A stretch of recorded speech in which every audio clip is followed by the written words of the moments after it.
Ladies and gentlemen, welcome back to the Intel Extreme Masters Sao Paulo 2014. Bem-vindos de volta então ao Intel Extreme Masters São Paulo 2014. It is time for day 4 of 5 here at the Campus Party 2014. That's right, it's day 4, amazingly. We've already had 2 days of League of Legends action and 2 days of StarCraft 2 as well. Today we're going to be concentrating on Group C, D and 2 of the quarterfinals. But before we get there, let's just show you what you missed yesterday via the 2 groups that were played out in Group A and Group B. As you can see on your screen, Bomber and Jack G going through as expected in Group A. But in Group B, we had a little bit of a surprise with the Brazilian local Shaq T defeating the American Hello Kitty. Unfortunately, he wasn't able to make it through though, and as expected, TLO and MC are the players that advanced.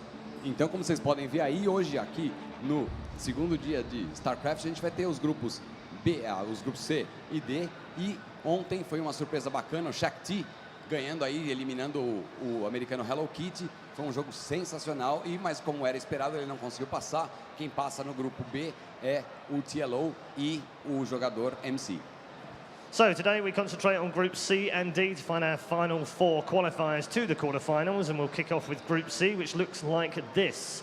There are 4 players, of course, in each of the groups. It's a dual tournament format, which means the 2 players that win their opening game have a shot at the quarterfinals in the very next match. We'll kick off things on the stage here with Polt versus Tunico. That's Polt, of course, Captain America versus the local man and from Brazil, Tunico. In the other match, we'll see Hero, the defending champion of the Intel Extreme Masters, taking on another Brazilian hero in the backstage area. Those 2 matches going on simultaneously. The winners of both will then appear on the stage for our winners final. Essas 2 partidas agora entre o Kelazur e o Hero vão acontecer assim como simultaneamente com o Polt e o Tunico. Então, fiquem ligados aí, porque o primeiro já tem um shot direto para quarterfinals, ou seja, eles vão entrar direto nas quartas finais, que a gente vai ter agora também, logo depois dessas partidas. Our first match is just moments away for day 4 of the Campus Party 2014 and the Intel Extreme Masters here in Sao Paulo. It's going to get very hot today, hotter than it was yesterday, amazingly. So these players really need to start well in Group C. It's a chance for our first player to have a shot at his first ever Intel, as crazy as that may sound. He is the defending champion of WCS America, twice winner of the very same tournament, and had a fantastic 2013. He is nicknamed Captain America. He is Polt. Então aparecendo aí Polt, o Captain America, o Capitão América aí, que ele não só já ganhou vários torneios, como afinal de contas é o favorito aí para ganhar essa chave. Our second player is a Brazilian. He is also a very famous Brazilian, having already competed in the WCS in 2012 and finished as the Brazilian Championship runner-up. He was also 4th in the WCS South American tournament in the same year. Please welcome from Brazil, Tunico. Então aí mostrando o Tunicão, que aparece, que já ganhou o WCS, inclusive, chegou em 4º no WCS no mesmo ano, em 2012, então todo mundo torcendo por ele. E agora então mostrando para vocês os nossos casters em português. It's time to go over to our commentary teams now in both Portuguese and in English. Enjoy the first match. Thanks very much, guys. Welcome to the caster's desk here for our next stage in the groups, as we have C and D playing out today and opening things up with Polt versus Tunico. Pretty cool. Yeah, very excited to continue this tournament here at the Intel Extreme Masters Sao Paulo. And it is only 10 o'clock and it's bloody hot already. I'm sweating here already. It's boiling out there. Luckily for the players, they have AC within the booth, so it's nice and cool for those. But yes, I am excited for today's games, as we'll be going through both groups C and D, but also 2 quarterfinal games today too. That's true. That is very true. So we're going to have a lot of good games today, and we see who advances onto the semis as well at the very end. 2 of them at least. Which is going to be pretty awesome, because that's where it really starts to ramp up in terms of competition. The groups have been a little bit easy for maybe 1 or 2 of these players, but then obviously going into that round of 8, very, very, very tough competition. Yeah, and if you weren't watching yesterday, we've already had a couple of players make it into the quarterfinals already. In Group A, we had Bomber and Jack G, and of course in Group B, MC and TLO. But now starting with Group C, we have, as Red Eye mentioned, Captain America, the 2-time WCS America Premier League champ. There is Polt with his personal sponsorship with CM Storm going up against the #1 Brazilian player here. And we saw a good Brazilian show yesterday with StatKey. How and what are we going to see from Tunico today? And it was, as Red Eye's already mentioned, you know, this guy, when it came to the WCS 2012 system, he had a pretty good run. We saw him playing during WCS Brazil, taking a second place to Portugal, where he got knocked down to the lower bracket in the first round by Nax, and then took all the way through, even being 11 during that run, so, which is impressive in the Brazilian scene. Yep, he had a decent 2012, putting himself on the map in the WCS system. And he was invited into the tournament this time around in 2013, without any, or 2014, without any really WCS results in 2013. And he is here today through the invite system, and he's going up against a very, very talented individual. This guy has been, I'd like to say, one of the best Terrans from the beginning of the game. Solid, He's really always solid. been around from 2010, where he used to play for Team Prime, believe it or not, if you were around those days. Wow. And of course, move over to Team SCV Live, TSL. Rest in peace, I love that team. I do too, and now, of course, is living in America as one of the only, of two, should I say, players with an esports visa. Yeah. Living in America, he has quit school, he's playing full-time, and he is loving life.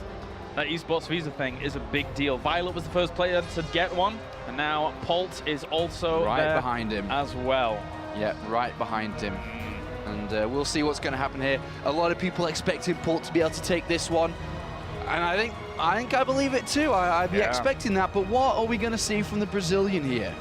What are we going to see? I've watched a couple of his warm-up games earlier on, and he was looking pretty good. Yesterday I watched a couple of his games as well. But that is a dangerous face, and he means business when he comes to these kind of tournaments. He's no stranger to international tournaments. He's won quite a few over the last couple of years, and he absolutely is aiming towards top 2. I spoke to him, he said he wants to go to Katowice, he wants to play in the $100,000 first place, winner takes all.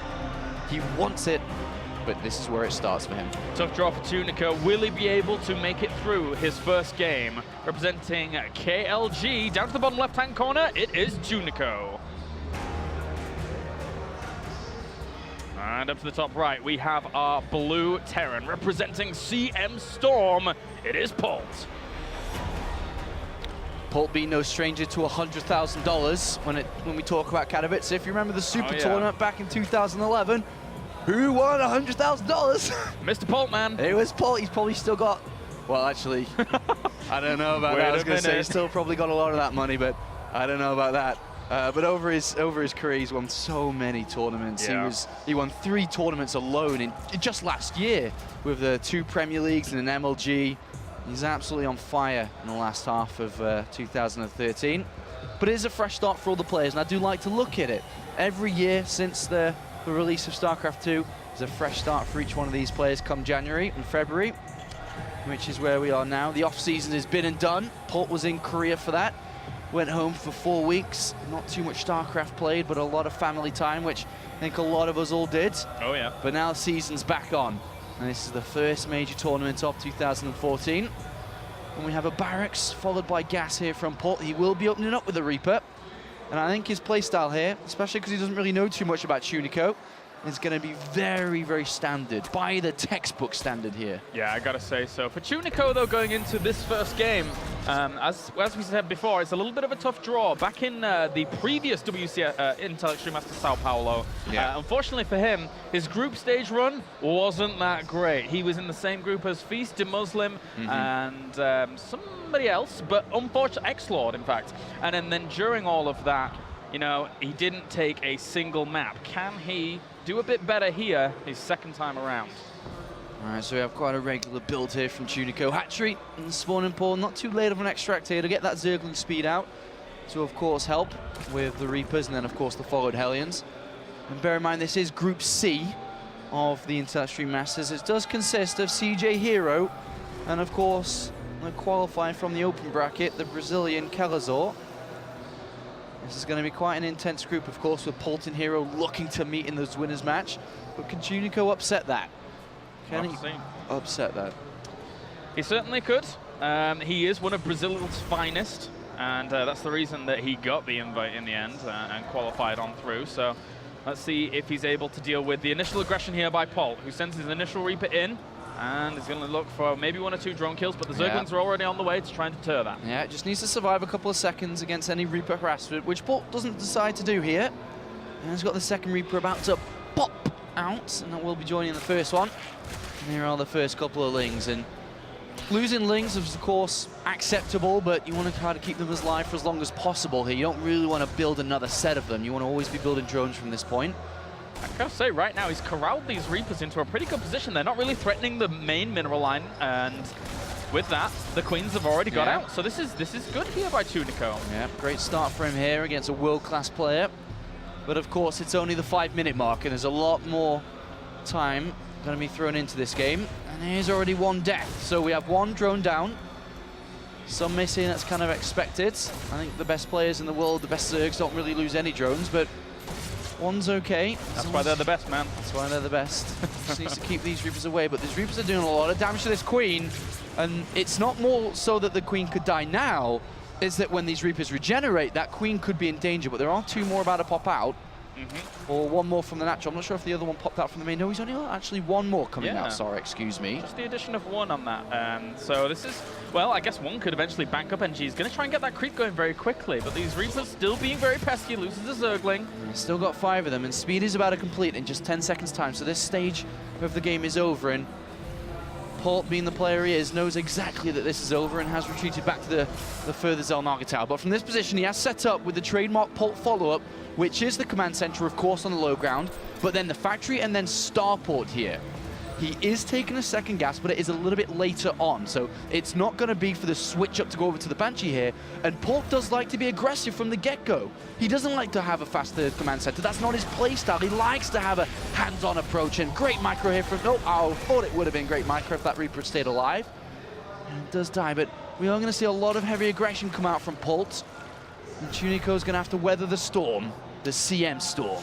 It's going to be a tough one. These storms are pretty good. They're not Protoss storms, but it's a pretty good storm nonetheless. As Polt is going to press down to this third base, doing quite a bit of damage to it. These rocks are going to be an annoyance here to Tunico, as they were not focused down, nor do they ever really go down this early on. And sometimes you even see Zergs taking the third base up to this location, and this is one of the reasons why Polt is really piling on the pressure. Tunico might try to wrap around here. He's got 16 odd Lings out. He comes from the right-hand side. He might be able to get us around on these Hellions.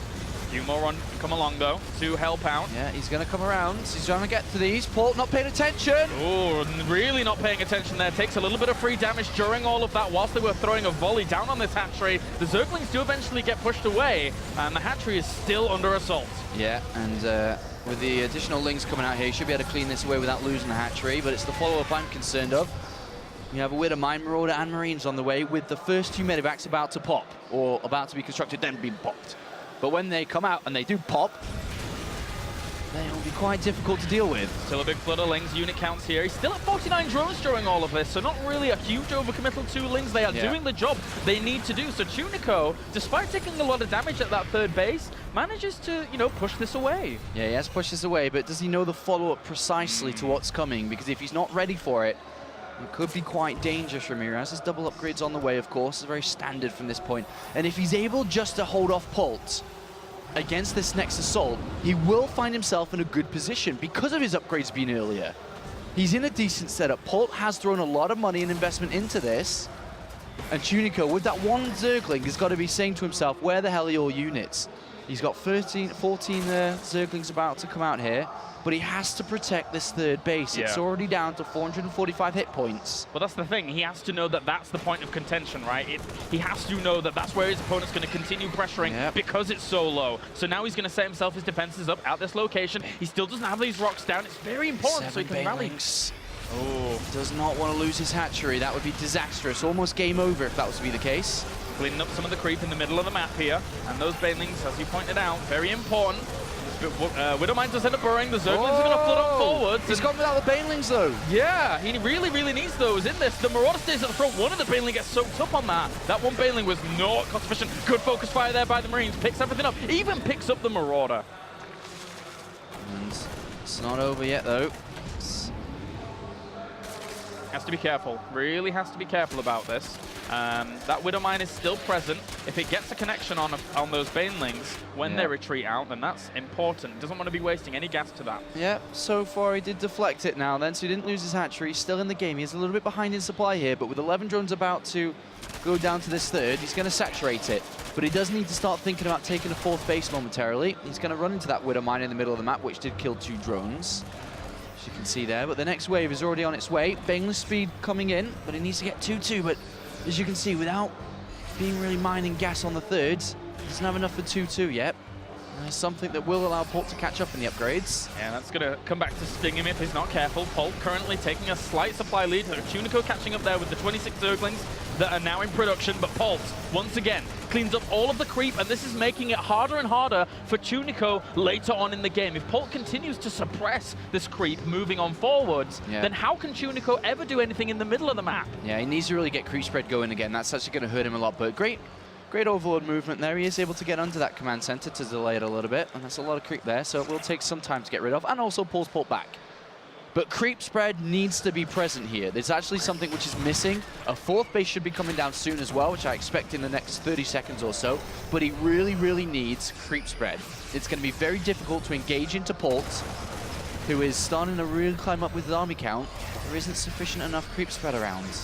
Yeah, this is a little bit difficult for him to try and break out of. With Polt taking a third base, somehow Tunico needs to establish a fourth base, get that creep going, maybe do some harassment to his opponent's bases as well. So there's a multitude of things that Tunico needs to make happen. Yeah, he's got his creep spread now coming from the third base. He's starting to focus on it, and he's about to take a fourth base once those rocks get destroyed on the right-hand sides.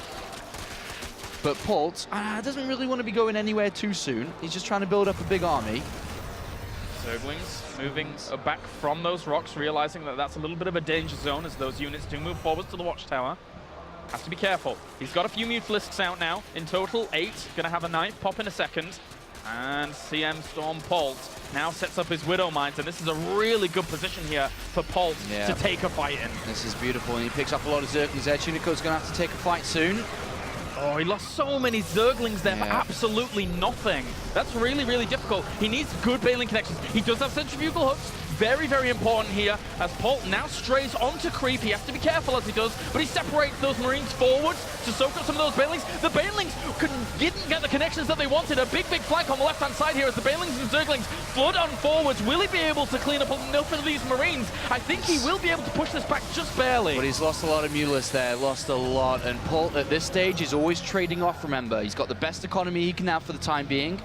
He's just going to trade off. Yeah. He's held on, but that was a lot of gas, which we saw losing. Oh, actually, Baneling's being wasted on the rocks there. A little bit of a mistake. But the problem is, look at the gas count units for Tunico, which are the most important. 3 Banelings and 4 Mutalisks. That's not a lot. So the next wave, which Polt's going to come across with, may be enough to win the game, especially now that we are going to have 2-2 complete in seconds time for Polt. The creep spread's been picked off again, and Polt's going to go to the same place. That Xalnogatau, the third base is weak. He'll have the high ground. He can spread his Marines all over. And he has great vision down there as well. He knows how lackluster the creep spread is down there, so why not focus all your attention in that location? As well as, you know, if you can deny that fourth base and saturate this area, it's very, very difficult for the Zerg to ever really establish the fourth at all. All right, well, here comes what I think could be the last fight of the game. Polt's just beautifully spread up here. He's going to start edging down shortly. I'd imagine that majority of his units are going to be waypointed over here. Big Widow Mine shot on a lot of those Mutalisks. It's going to make it harder for him to take the engagement later because they are so weak. Has to be careful. And these Marines, well, they are out in no man's land. They want to go back to the entire force. Drilling Claws is about to finish up as well. But look at this, he's got 3-3 on the way. He's getting Thors out as well. If those all join together, this army for Polt is going to be monstrous. Yeah, Polt's going to come back and deal with this counterattack and then prepare to launch himself at Tunico. I think that's what's going to happen here. There's a lot of Widow Mines on this right-hand side that are all across the Xalnogatau. He's going to lose quite a lot of units. Not even Overseer speed has been researched here. And he uses some of those banelings actually on the Widowmines to kill them off, so not the most amazing of trades. Really needs every baneling he can get if he's going to kind of steady this forwards. 122 army supply against 78. Has to be very careful. The split forwards once again by Polt. Splitting right in the back as well. A lot of those banelings absolutely got obliterated under the firepower there. And Polt now takes a huge army supply advantage. America! Truck, yeah. I was going to say. But yeah, this is a little bit difficult now for Tunico. Even the Thors come along for the fight. I mean, yes, good magic boxing here by Tunico, but in the end, the Marines with the support fire. This is all too much for Tunico, who loses his 4th base. Polt has his 4th base behind all of this. Difficult times for our Brazilian. And I can hear all the viewers at home right now chanting USA, USA, as Polt, the man from Korea, is looking fantastic here against Tunico. And he's destroyed his opponent's 4th base. He's eliminated the creep spread from the very beginning. And it doesn't seem that Tunico's had enough wind power to push through. And here comes a fight. It's a lot of units here for Polt with so much behind it as well. Yeah, those banelings actually do clean up quite a lot of it in the end. This is the last stand here of Tunico, really, as those Mutalisks with the reinforcing Marines, as long as they don't get hit by banelings once again, they are going to put the nail in the coffin here for Tunico. He just needs to rally forwards and forwards more and more, and there's no gas here for Tunico to constantly clean up. The banelings get some good hits in the end, but as long as Polt keeps reinforcing aggressively, Tunico is dead in the water. Yeah, I mean, Polt's established a 4th base. If you just look at the income difference, well, it's not too bad right now, but as the 4th base gets saturated here for Polt, it's going to start to rocket up, and it is now quite a big difference between the both of them. And the never-ending waves. GG. Don't stop coming across the map, and Polt will take map number 1 here against Tunico. Textbook, really, in the end. Yeah, just very super standard here. And Tunico finds himself in a difficult position, but in a position that I think he, you know, a lot of people may have expected him to be in, but he needs to keep calm, needs to keep collected, and come into this next map, because he didn't play bad, he didn't play terrible. It was a decent start for him. Yeah. Just a little bit outclassed there by Polt. And, I mean, when you say the phrase, a little bit outclassed by Polt, we can still say that about some of the best foreigners, some of the best Koreans in the game. Polt is one of those guys that comes time and time again and always shows the right performance.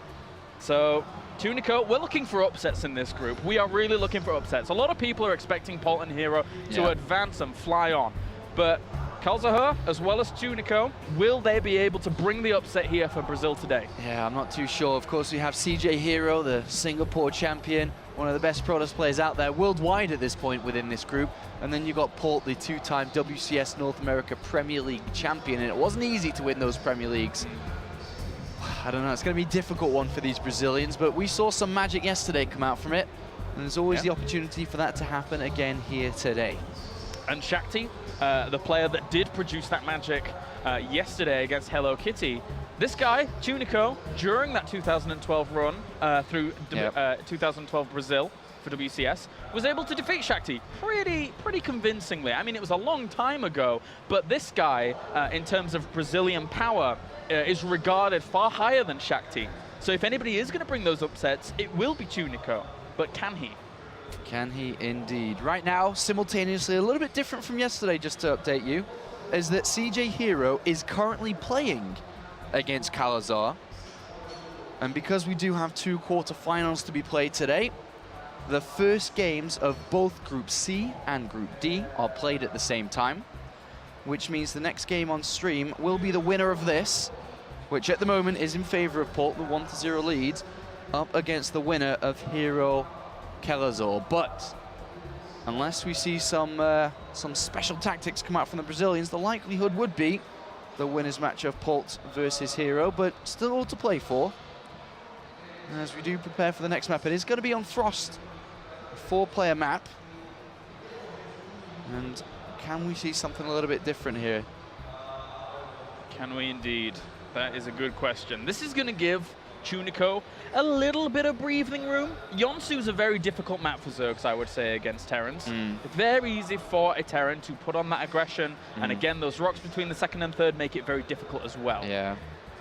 I like to point out something here is that, you know, a long time ago when I was a player, and even playing against some of these guys randomly, just like playing 1v1s at home or at these events, you look at games and sometimes you can sit back and you can be like, it can't be that hard, surely. Yeah. But once you actually step into the ring with a top player like Tunico is against Polt here today, it is a different ball game, as they like to say. Oh, yeah. It is completely different.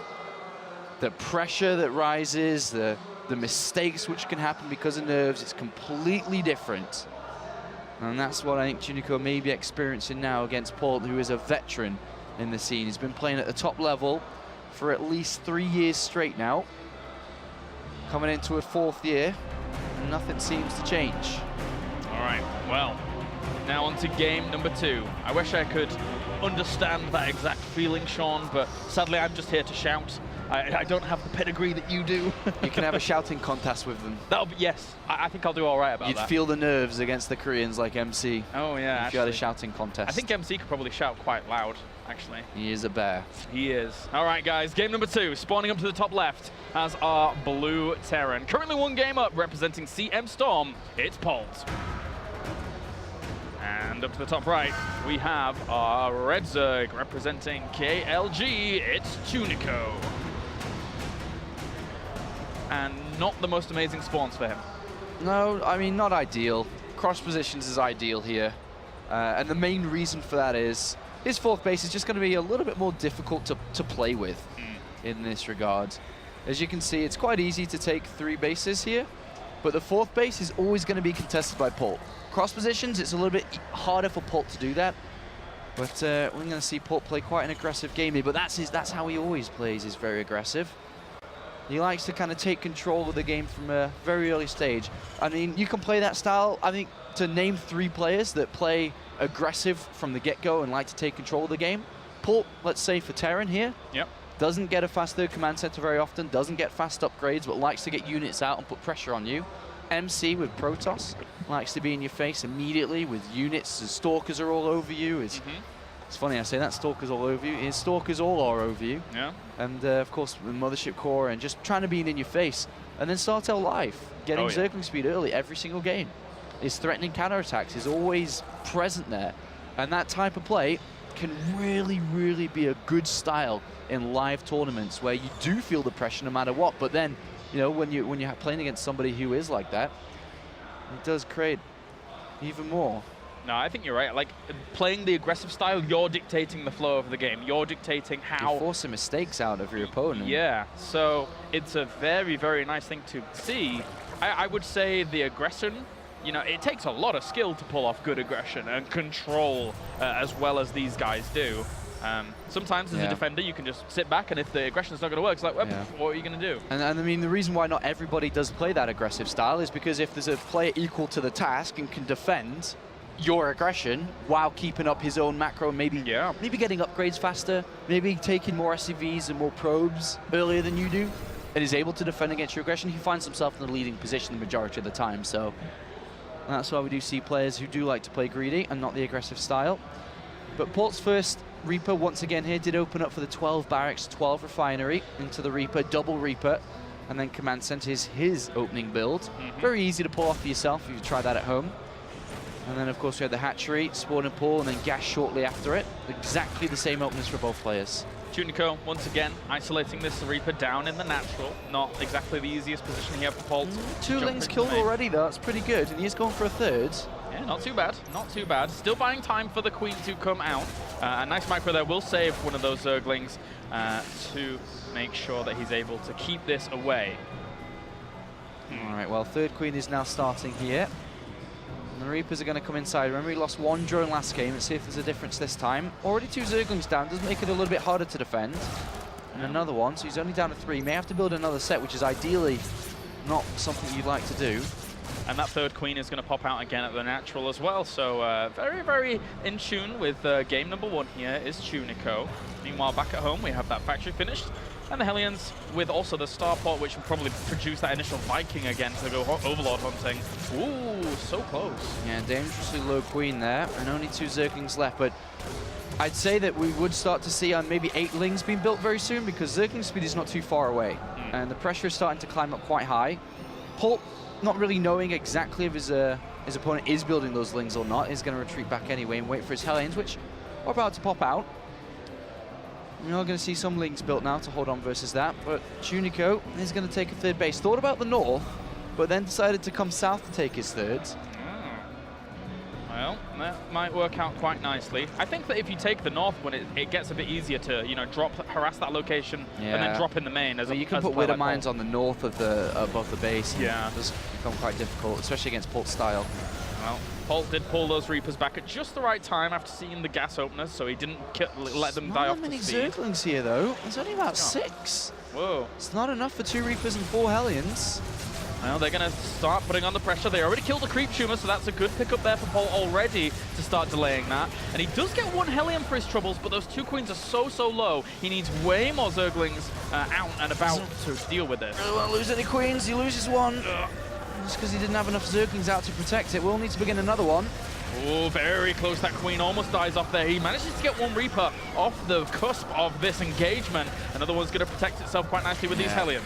He's okay now, and he needs to start thinking about getting into the Extractor on the natural, which he just did. He needs to think about getting the Evolution Chambers down. Doesn't want to fall too far behind when it comes to his upgrades, because Polt isn't too far behind in throwing his Engineering base down as well. Third Command Center will come down first, of course.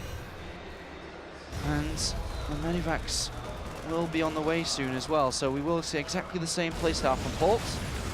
So those Zerglings once again going to try and push this away, but in such an open area, we have tons of room for Polt to maneuver around and make sure that he's able to kill off a lot. 32 Zerglings, 32 Zerglings plus Queens have already gone down. Spores were made there, but just cancelled. He thought he was playing against Banshees potentially, as he saw the second gas being taken, but then did get a good Overlord Scout to see the reactor on the starport, cancelled those and threw down the Evolution Chambers.